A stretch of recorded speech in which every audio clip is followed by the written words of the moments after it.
guys, may bagong emails natin si Lulu guys at may bago siyang updates.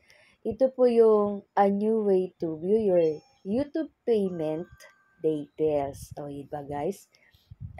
Mabilisan lang to guys. Yan. Pag may apps po kayo yung YouTube Studio guys, click lang po natin. Yan.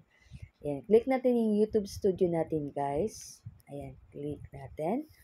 Makikita natin dito guys is yung dashboard, content, analytics, community, tsaka yung earn.